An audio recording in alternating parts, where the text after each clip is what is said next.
You know that moment when everything you thought you knew about protecting the people you love gets tested in the worst possible way? 3 years ago, I walked into that moment. I'm Jack Morrison, and I'm 36 years old. I'd just come home from 8 months deployed in Eastern Europe, expecting to surprise my sister with an early return.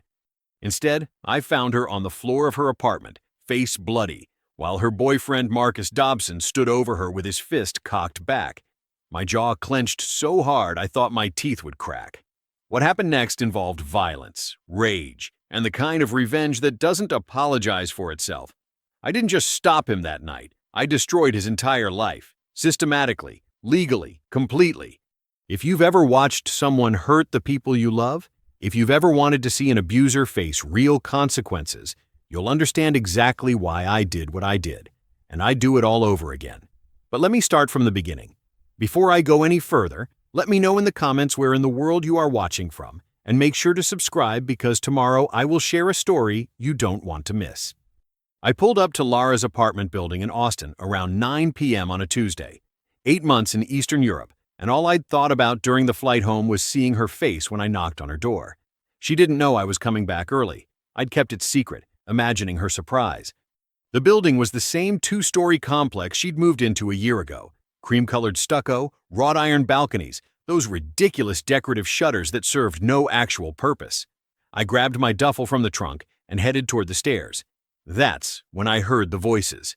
Raised voices, angry, coming from the second floor, from her unit.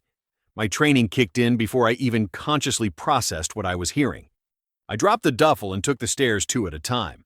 The sound of conflict has a specific quality. You learn to recognize it when your life depends on threat assessment. This wasn't an argument. This was something worse. Her door was cracked open, not fully latched. I pushed it wide and what I saw made my blood turn to ice, then immediately boil. Lara was on the floor of her living room. Her face was already swelling on one side, blood trickling from her nose. Standing over her was a man I'd never seen before. Tall, brown hair, maybe 6'1". His fist was cocked back, ready to strike again. He froze when he saw me. The shock on his face lasted maybe half a second. I crossed the room in 3 strides and drove my fist into his jaw with everything I had. The impact sent him stumbling backward into the coffee table. Glass shattered. He crashed down hard. I didn't give him a chance to recover. I grabbed him by his shirt, hauled him up, and slammed him against the wall hard enough that a picture frame fell and cracked on the floor. "You like hitting women?" I said, my face inches from his. "Try hitting someone who hits back."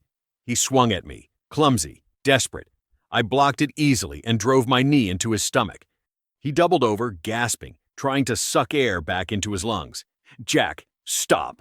Lara's voice was weak behind me. "Not a chance," I said. I shoved him toward the door. "You've got 30 seconds to get out before I really lose my temper." "She's my girlfriend." He spat blood onto the hardwood floor.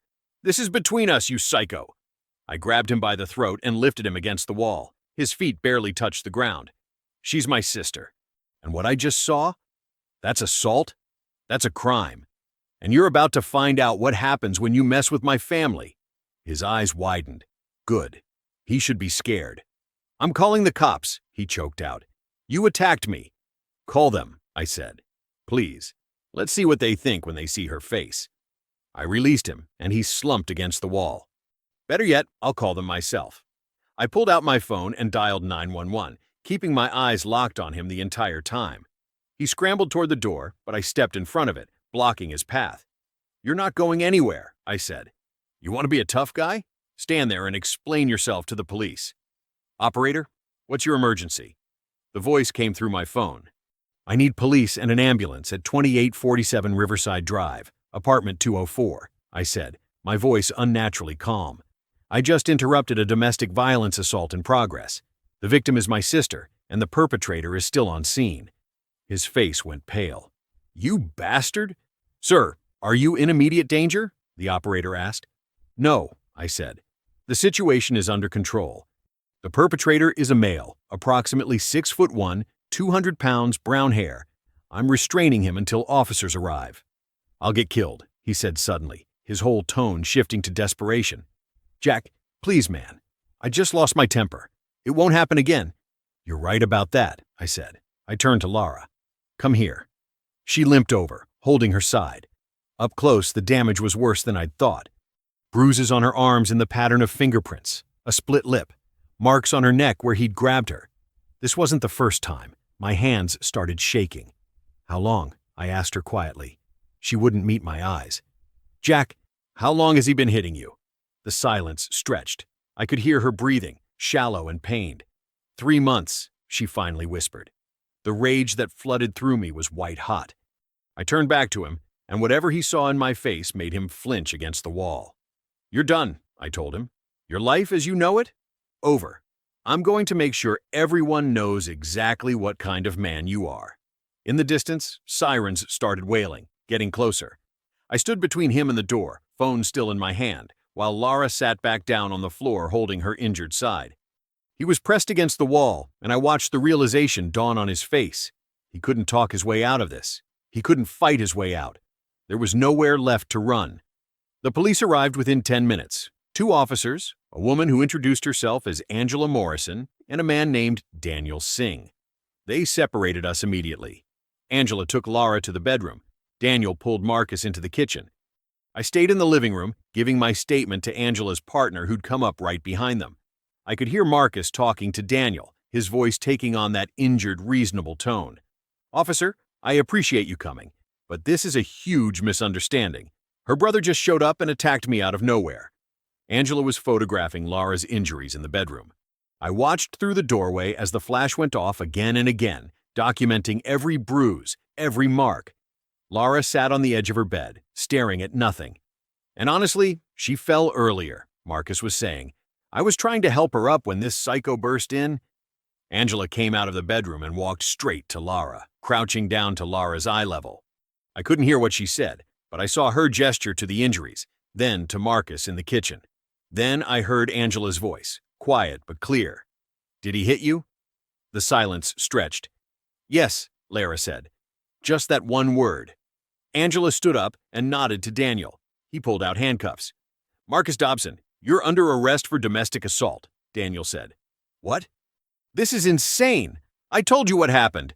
"You have the right to remain silent," Daniel continued, snapping the cuffs on.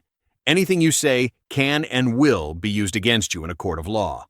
They led him past me toward the door. He stopped, turning his head to look at me despite Daniel's hand on his arm. "This isn't over," he said. "You're right," I replied. "It's just beginning." They took him out. I heard his voice echoing down the hallway, still protesting, still making excuses. The paramedics arrived a few minutes later, 2 of them, efficient and professional. They checked Lara over while Angela finished her report.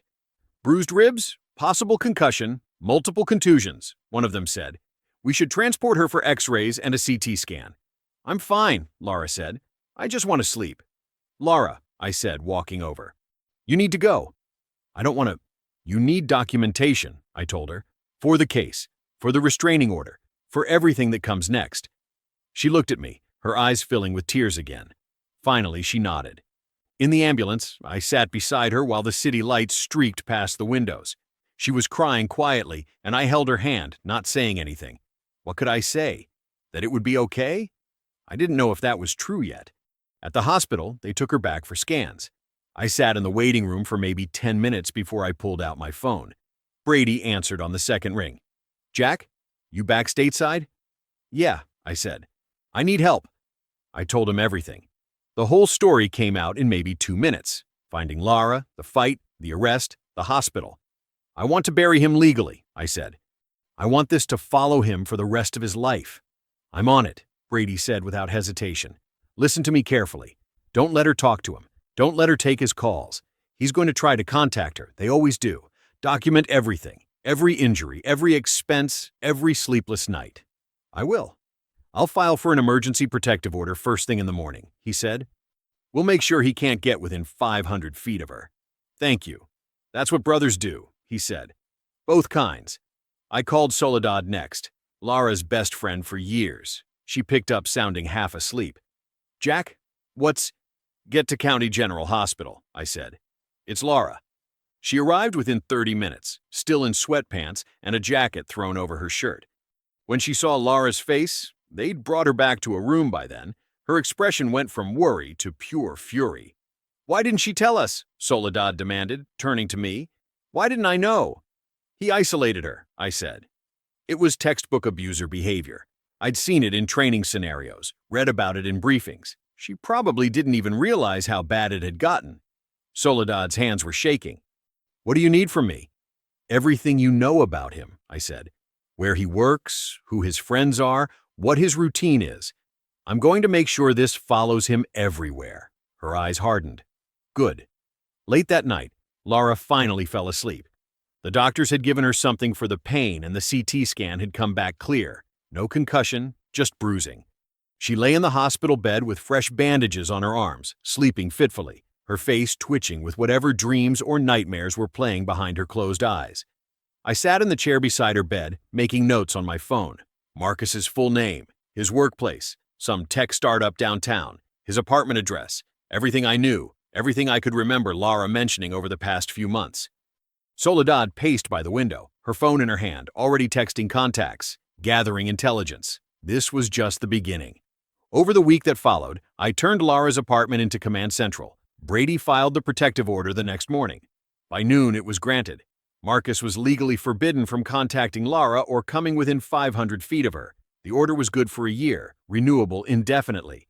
He violates this even once, Brady told me on the phone, and he goes straight back to jail. No questions asked. Good, I said. I spent the next few days researching Marcus. His job, his routine, his life. You want to destroy someone? You need to understand how they're built first. He worked as a sales manager at a tech startup downtown called Velocity Core. I found their employee handbook online. Someone had leaked it on a workplace review site. Page 47 had what I was looking for, a code of conduct policy that explicitly stated employees charged with violent crimes would be terminated immediately, pending investigation. I drafted an anonymous email to their HR department, kept it simple, factual, included links to the public arrest record, the criminal charges, the protective order, sent it from a burner email account I'd set up. 3 days later, Soledad called me. Marcus got fired, she said. He's posting about it all over social media. What's he saying? That it's all lies, that his crazy girlfriend's brother attacked him, that he's the real victim here. I smiled. Perfect. Let him keep talking. You want him talking? Every word is evidence, I said. Every post shows his character. Shows he's not taking responsibility. When this goes to trial, the prosecutor can use all of it. Soledad was quiet for a moment. You've really thought this through. I had 8 months overseas with nothing but time, I said. You learned to plan. Brady was building the case with the district attorney's office. The prosecutor assigned to it was a woman named Carla Coral, and from what Brady told me, she was eager to take this to trial. She hates abusers, Brady said. Genuinely hates them. This is exactly the kind of case she lives for. We met in Carla's office the following week, me, Lara, and Brady sitting across from her desk. Carla was maybe 40, sharp-eyed, with a kind of focus that made you sit up straighter. Let me show you what we have, she said, spreading files across her desk. Photographs of the injuries, medical records from the hospital. Your sister's testimony, your witness statement, Jack. I looked at the photos. Seeing Lara's face like that again, even in pictures, made my jaw tighten. Plus, Carla continued, I pulled his record. Marcus has 2 prior domestic disturbance calls from previous relationships. Different women. Never prosecuted. The victims dropped the charges or didn't cooperate. So this isn't his first time, I said. Not even close, Carla said. It establishes a pattern. Shows this isn't some one-time loss of control. This is who he is. Lara's hand was shaking slightly. I reached over and squeezed it.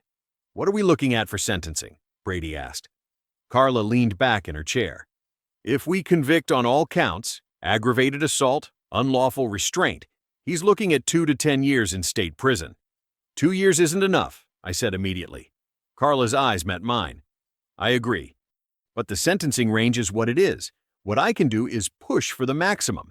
And with his prior history, with the severity of your sister's injuries, with the protective order violation risk, I'll make the case that he needs the full 10. What do you need from us? I asked. I need Lara to be strong on the stand, Carla said, looking at my sister. The defense is going to try to rattle you. They'll suggest you're exaggerating, that this was mutual combat, that your brother's the violent one. I need you to stay calm and tell the truth. Lara was quiet. I could see her processing it all, The idea of facing Marcus in court, of having to relive everything in front of strangers. Then she looked at me, then at Brady, then back at Carla. "I'll testify," Lara said. Her voice was steady, clear. "I'll do whatever it takes." Carla smiled, not warmly, but with satisfaction. She made a note in the case file, her pen moving quickly across the page. 2 weeks after that first night, I was still sleeping on Lara's couch. I'd taken leave from my transition duties, told my command I had a family emergency. They understood. Military takes care of its own, and family comes first. I was a light sleeper, always had been, got worse overseas. So when the pounding started around 1 in the morning, I was awake instantly. "Lara!" Marcus's voice, loud and slurred. "Lara, I know you're in there. We need to talk." I was on my feet before he finished shouting. It grabbed my phone, dialed 911. "911, what's your emergency?" "Protective order violation in progress," I said quietly, moving toward the door. 2847 Riverside Drive, apartment 204. Subject is male, intoxicated, pounding on the door and yelling. "I'm the victim's brother. I'm inside the residence." "Officers are en route. Sir, do not engage." "Understood," I said, and opened the door. Marcus was leaning against the frame, his shirt half untucked, reeking of whiskey. His eyes were bloodshot, unfocused. When he saw me, confusion crossed his face, then anger. "You," he said. "You ruined everything." "Police are about 4 minutes out," I told him calmly. "I'd recommend you leave. I need to talk to her." He tried to look past me into the apartment. "Lara, baby, please." "She's not your baby," I said.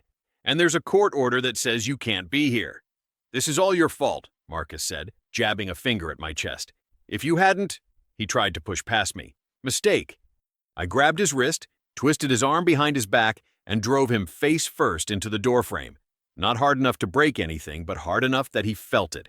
Old habits from training: control the threat, minimize harm, maintain position. "You don't learn, do you?" I said, keeping his arm locked. "Every time you do something stupid like this, you make my case easier." "Let me go." "Not a chance. You violated a protective order." "That's a crime. You're staying right here until the police arrive." I could hear sirens in the distance now, getting closer. Marcus tried to struggle, but he was drunk, and I had leverage. He wasn't going anywhere. 2 squad cars pulled up. Angela Morrison stepped out of the first one, same officer from that first night. She had a different partner this time, a tall guy with sergeant stripes. "Mr. Morrison," Angela said, walking up the stairs. "You can release him." I let go and stepped back. Marcus stumbled, caught himself against the railing. "He attacked me," Marcus said immediately. "You saw? He grabbed me." "You're in violation of a protective order," Angela said. "Turn around and put your hands behind your back." "This is ridiculous. I just wanted to talk to my girlfriend." "She's not your girlfriend," the sergeant said. "You're under arrest." They cuffed him. Angela read him his rights, while her partner walked him down to the car. Marcus kept shouting the whole way about how this was unfair, how I was the violent one, how Lara was turning everyone against him. I watched until they drove away. My phone rang. Brady.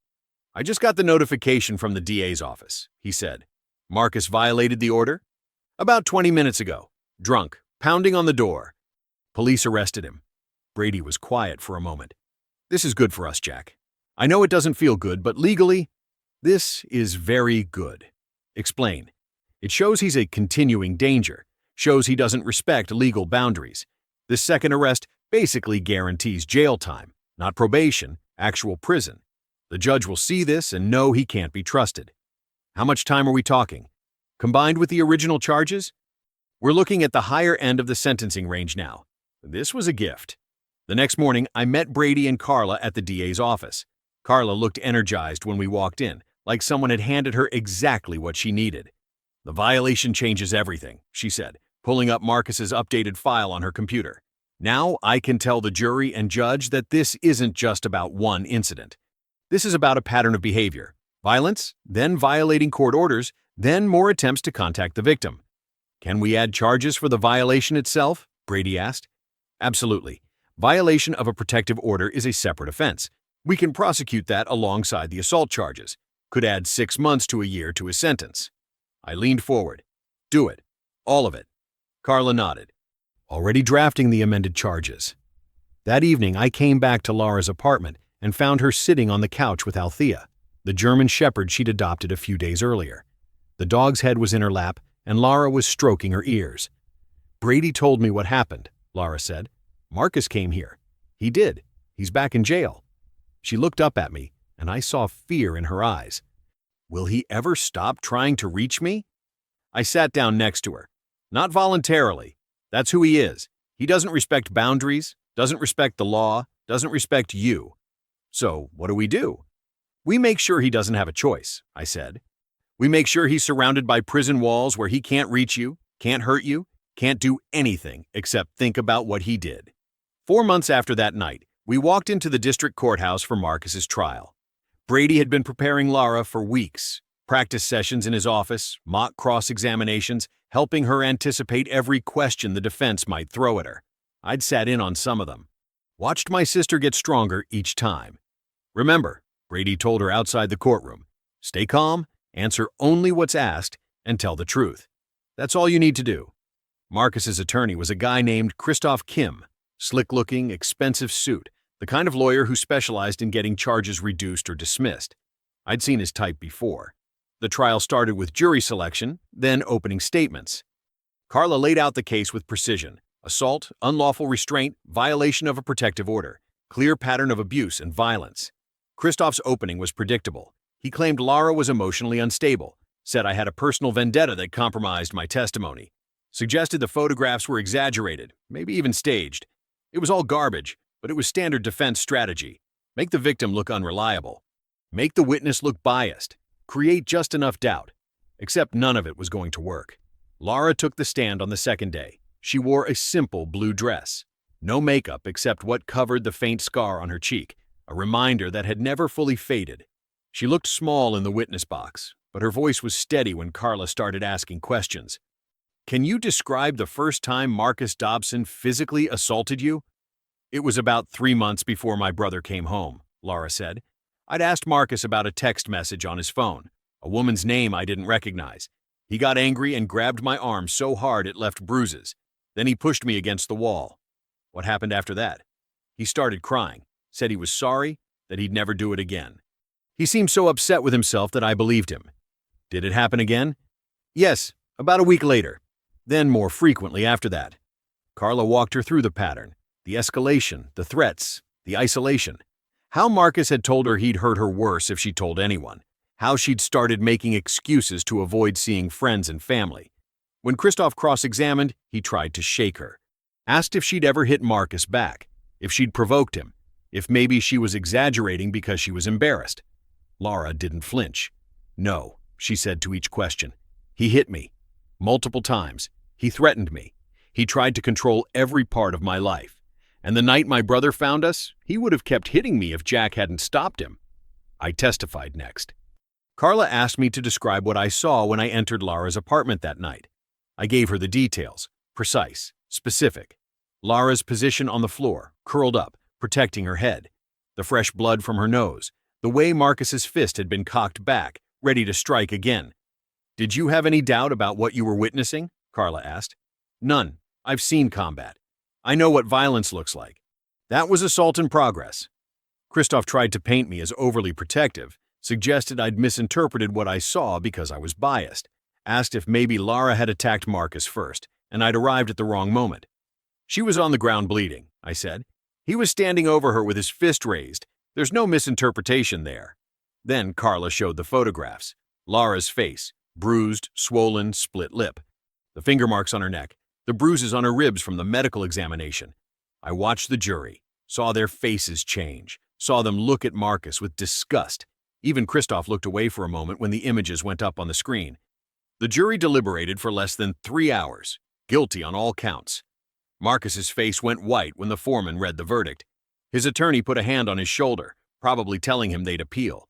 But I knew better. The evidence was overwhelming. The appeal wouldn't go anywhere. 2 weeks later, we were back for sentencing. Judge Georgette Alvarado presided, a stern woman with gray hair and sharp eyes. She reviewed the case file, then looked directly at Marcus. "You preyed on someone who trusted you," she said. "You used your physical power to terrorize and control her. The court finds your behavior reprehensible and your lack of remorse deeply troubling. Perhaps time in prison will teach you what you clearly haven't learned, that violence against women has consequences. She sentenced him to 8 years in state prison. Maximum. Marcus stared straight ahead, his jaw tight. Corrections officers stood him up, put him in shackles.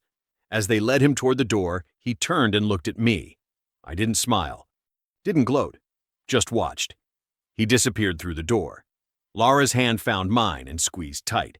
I heard her exhale, long, slow, like she'd been holding her breath for 4 months.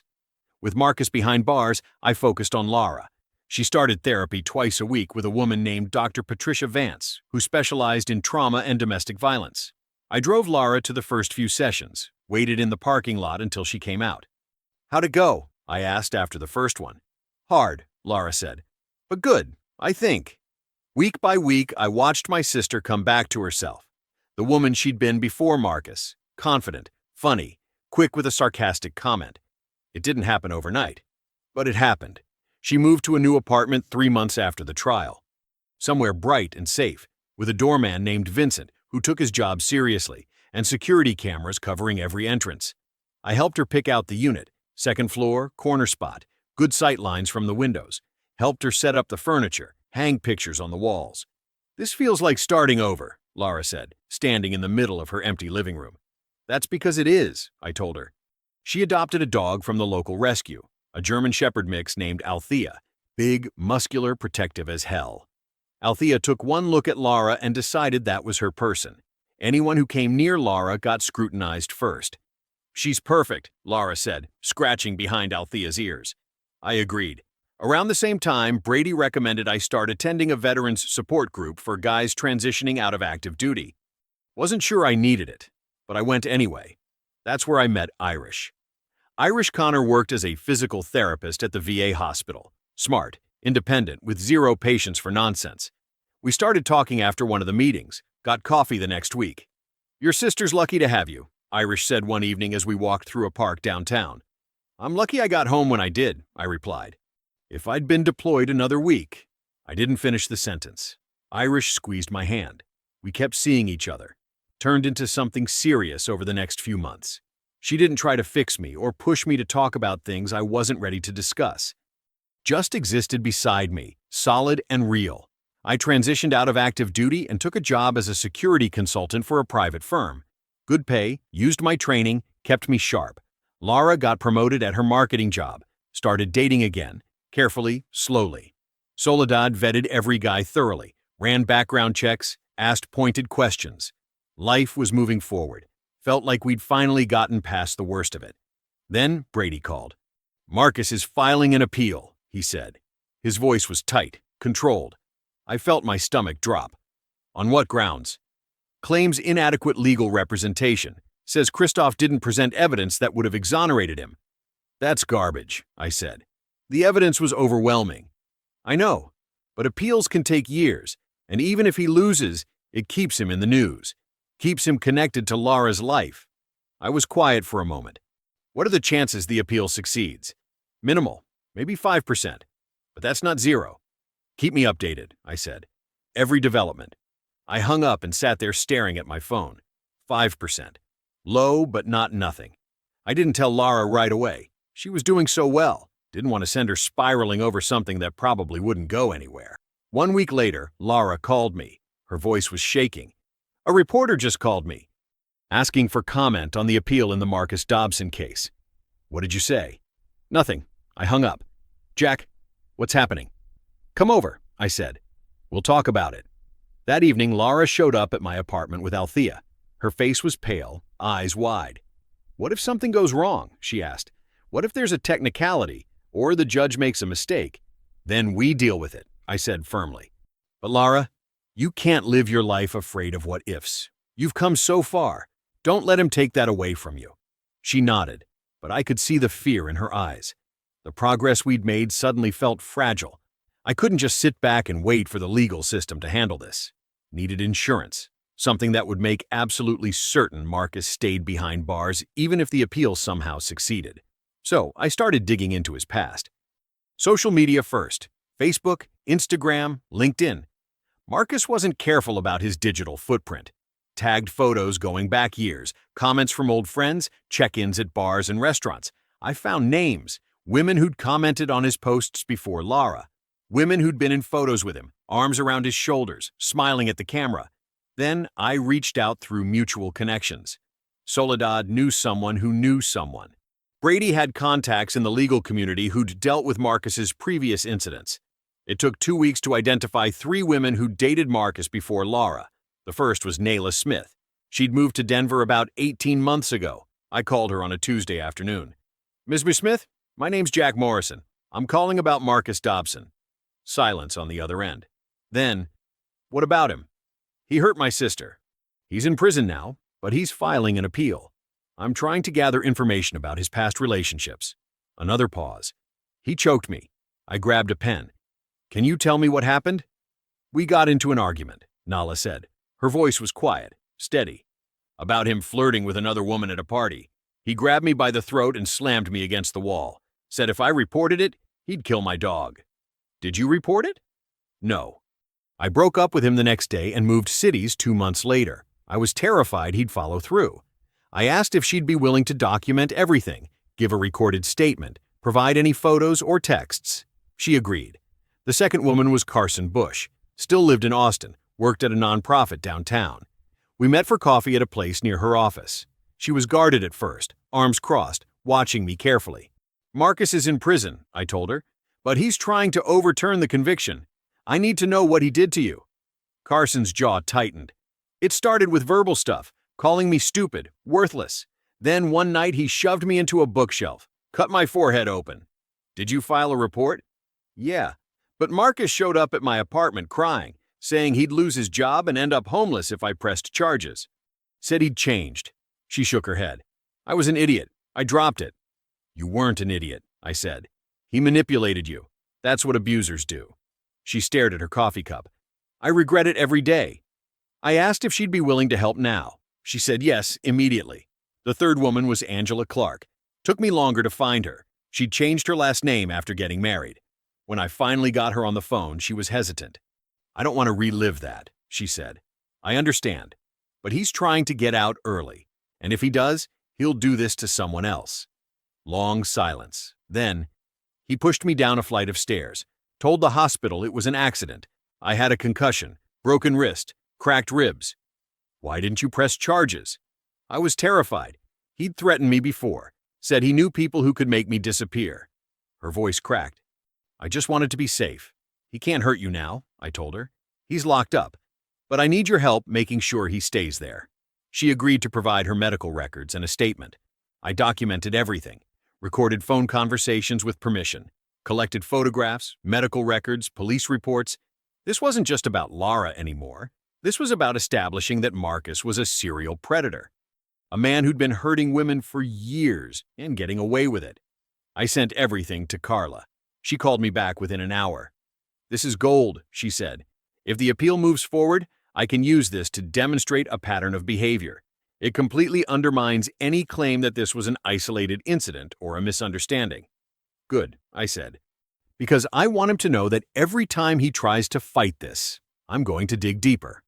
I also reached out to an investigative journalist named Sam Clarkson. He specialized in domestic violence stories, had written pieces that actually changed legislation. "I've got something for you," I told him. Sam spent 2 months researching, verifying every detail, conducting his own interviews with Nala, Carson, and Angela. Then he published the article, "The Predator Next Door: How One Man Fooled Everyone Until He Didn't." It was devastating. Detailed Marcus's pattern of abuse with cold precision, showed the tactics he'd used to isolate and control, highlighted how the system had failed these women until finally one case stuck. The article got thousands of shares within the first day. Marcus's social media defenders went silent. 6 months after Marcus filed the appeal, the hearing finally arrived. I sat in the courtroom gallery. Lara wasn't there. Brady had advised against it. Marcus looked thinner, harder. Prison had aged him. His court-appointed attorney argued that Christoph had failed to adequately challenge my testimony, said I was biased, possibly planted evidence. Carla destroyed the argument in minutes. Multiple witnesses, photographs, medical records, all telling the same story. Then she introduced the evidence from his other victims. Judge James Connor barely seemed to be considering the defense's claims. "The court finds no merit in the appellant's claims of inadequate representation," Judge Connor said. His voice was flat, final. The evidence against Mr. Dobson was overwhelming and properly presented. Furthermore, the additional evidence of prior bad acts demonstrates a pattern of predatory behavior that underscores the appropriateness of the original sentence. The conviction is affirmed. Appeal denied. Marcus looked at me as they let him out. He opened his mouth like he might say something. Then he just looked down. I watched him disappear back into the system where he belonged. 2 weeks after the appeal got denied, I thought we were finally done. I was wrong. My phone rang at 2 a.m., Lara's name on the screen. I answered immediately. What happened? Are you hurt? Sobbing, so hard I could barely understand her. Lara, talk to me. I can't do this anymore. Her voice was ragged, broken. Work, therapy, pretending I'm okay. I'm not okay, Jack. I'm never going to be okay. I was already grabbing my keys. I'm coming. Stay on the phone with me. I drove to her apartment, breaking every speed limit. Kept her talking the whole way, even though most of it was just crying. Found her sitting on the bedroom floor, Althea's head in her lap. The dog looked up at me with worried eyes. Lara looked utterly destroyed. I sat down beside her. Tell me what's happening. Every night I have nightmares. She wiped her face with shaking hands. I see him standing over me. I feel his fist hitting me. I wake up screaming. Your therapist said that's normal. I jump at every sudden noise, a door closing, a car backfiring, someone raising their voice. She stared at the wall. I went on a date last week. The guy was nice, polite, but when he reached across the table to touch my hand, all I could see was Marcus. I ran out of the restaurant. I put my arm around her shoulders. I thought getting justice would fix me, she said. But the trial, the appeal, Sam's article, it just kept everything right there, right in front of me. I can't stop thinking about it, can't stop reliving it. She looked at me with red, swollen eyes. He still broke me, Jack. Even with him in prison, I'm still broken. My chest tightened. You're not broken. Yes, I am. You're wounded, I said firmly. There's a difference. Wounded means you can heal. What if I can't? Then I'll be here while you try, for as long as it takes. We stayed up all night talking about the nightmares, the fear, the anger at herself for not seeing the signs earlier. I just listened. Let her get it all out. Morning came through the windows. Althea had fallen asleep with her head still in Lara's lap. I'm sorry, Lara said quietly. I shouldn't have dumped all this on you. Don't. I squeezed her shoulder. Don't apologize for needing help. I called her therapist, Dr. Rachel Pendleton, as soon as office hours started. She's spiraling, I told Rachel. We need to try something different. Rachel suggested EMDR therapy, specifically designed for trauma, plus a support group for domestic violence survivors, women who'd been through exactly what Lara was experiencing. It's more intensive, Rachel said. Twice a week individual sessions, plus the weekly group, but I think she's ready for it. Lara agreed to try. Sitting in that apartment with my sister, I finally understood something I should have realized earlier. Revenge and justice aren't the same as healing. Marcus was in prison. His life was destroyed. Every goal I'd set, prosecution, conviction, ruined reputation, I'd achieved all of it. But Lara still had to live with what he'd done to her. Victory wasn't just about him suffering, it was about her recovering. The next 3 months were hard. Lara worked intensively with Rachel. The EMDR sessions left her exhausted. The support group brought up painful memories. But slowly, I watched something shift. She started sleeping better. The nightmares didn't stop completely, but they came less often. She went on another date.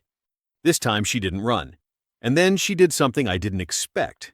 She started speaking at domestic violence awareness events. Small groups at first, women's shelters, support groups like the one she attended.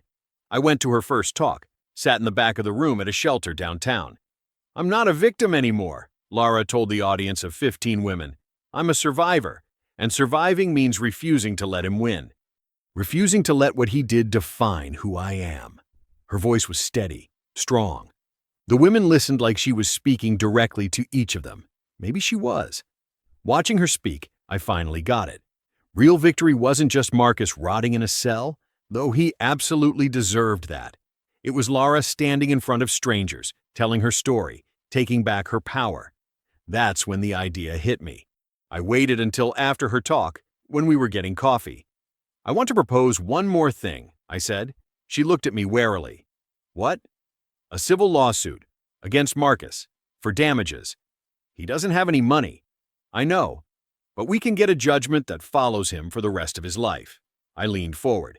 Every dollar he ever earns, we can garnish. Every asset he ever acquires, we can claim. He'll never financially recover. Lara was quiet for a long moment. Then she smiled. Not vindictively. Just satisfied. Let's do it. Brady filed the suit the next week. $500,000 in damages for medical expenses, pain and suffering, emotional distress. Marcus couldn't afford a civil attorney. The judgment went in our favor by default. Every paycheck he gets for the rest of his life, Brady explained, 25% goes directly to Lara. Every tax refund, every inheritance, everything. Marcus would spend the rest of his life paying for what he'd done.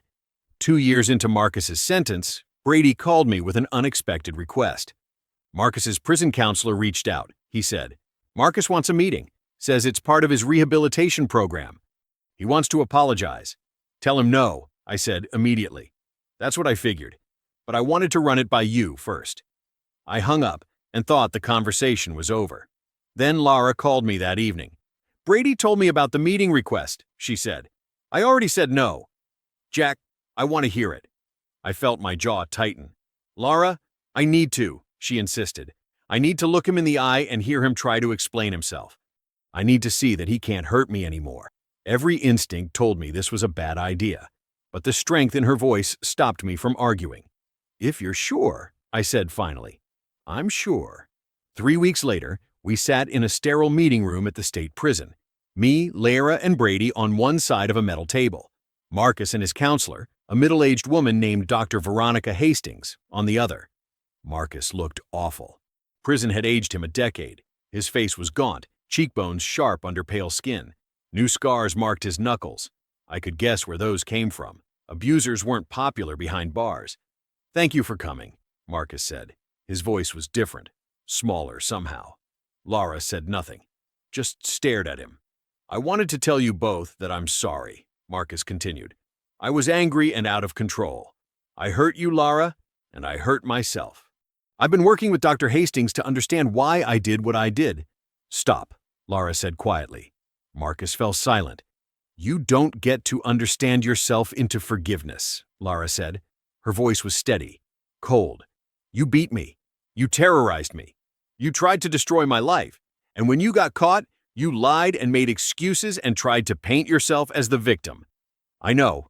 I'm not finished." The sharpness in her tone made even Dr. Hastings flinch. "You asked me here so you could apologize, so you could check a box on your rehabilitation form. But here's what you need to understand. I don't forgive you. I will never forgive you. You don't deserve forgiveness." Marcus's face crumpled. "Lara, please?" "I came here to tell you that you failed," she said. "You tried to break me, and you failed. I'm happy now. I have a life and a career and people who love me. While you rot in here, I'm out there thriving. And when you get out in 6 years, you'll still be paying for what you did for the rest of your life.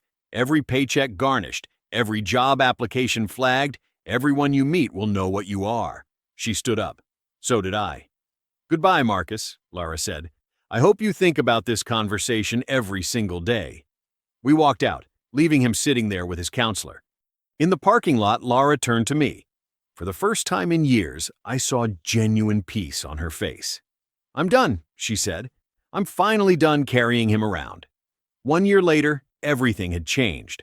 Lara launched a nonprofit organization dedicated to helping domestic violence survivors navigate the legal system. She hired Soledad as co-director. Together, they helped dozens of women find lawyers, file protective orders, document abuse for criminal prosecution. "You gave me a template," Lara told me once. "You showed me how to fight back systematically. Now I'm teaching other women to do the same." Irish and I got married in a simple ceremony overlooking the lake. Lara was my best woman. During her speech, she talked about how real strength isn't about physical power. "It's about refusing to be broken," she said. "My brother taught me that. Not by fighting for me, but by standing with me while I learned to fight for myself." Brady started working with the nonprofit pro bono, taking on cases for women who couldn't afford representation. Even Nala, Carson, and Angela, Marcus's other victims, joined the nonprofit's advisory board. Together, they created a network of survivors who supported each other and advocated for stronger laws. 3 years after that night, I came home from deployment. I stood in Lara's new office, a bright space downtown with floor-to-ceiling windows overlooking the city. The walls were covered with photos of women the nonprofit had helped, testimonials from survivors, news articles about successful prosecutions. "We just got our funding renewed for another 3 years," Lara said, beaming, "and we're expanding to 2 more cities." "That's incredible," I said. My phone buzzed. A news alert. Marcus had been denied parole at his first hearing. The board cited his lack of remorse. He'd have to serve at least another 3 years before he could apply again. I showed Lara the notification. She smiled, not vindictively, but with satisfaction. "Good. Let him sit there and think about what he did." Marcus Dobson thought he could beat a woman and get away with it. Instead, he catalyzed a movement. His victims became advocates. His crime became a cautionary tale. And Lara, the woman he tried to destroy, built something beautiful from the wreckage. That's not justice. That's triumph. I believe stories such as this find us for a reason. If this one touches you, please subscribe. I share a new one every day. In the meantime, there are 2 stories on the screen that are even better.